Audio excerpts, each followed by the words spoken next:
This is WXYZ special blizzard of 2015 coverage. We go live to the field. Bev Sklar. What are the conditions like out there, Bev? Hi Sid, reporting from the back porch in Shorewood. The blizzard is still a blizzard. As you can see, as a lot of residents have reported to us, it's still coming down. We've had quite a bit of accumulation and current up-to-date measuring.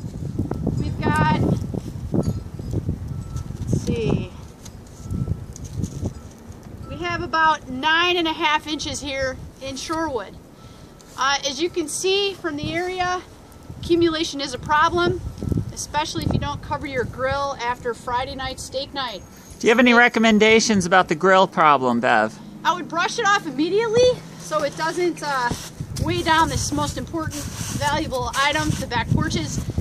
Cover it up and see if we can't get it thawed out as the weather clears. Bev, are there any other concerns about such heavy snow in these conditions?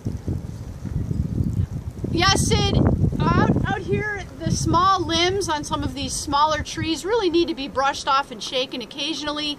We've had a bit of a problem on the front porch of Shorewood. If you could follow me, Sid, we'll take you out there, show our viewing area, what's happening in the front porch of Shorewood.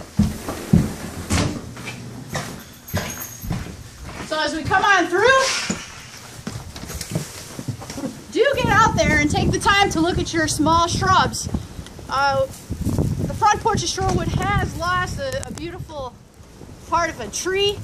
It was horizontal to the ground, and the immense weight of this very wet, beautifully packing snow, which makes for wonderful snowmans, but damage to trees. So shake those out occasionally, get them shaken off, because that snow weights them down, and of course it'll break them right at the fulcrum. So. Okay, Bev, so it seems like, we've got some tree damage out there. Are there any other concerns? What are the travel conditions like, Bev? From our understanding, there's a severe travel ban. Do not go out in it. So we are taking our blizzard mobile out shortly, and we'll have a full report to our viewing area. Bev Sklar reporting from the front porch of Shorewood, WXYZ.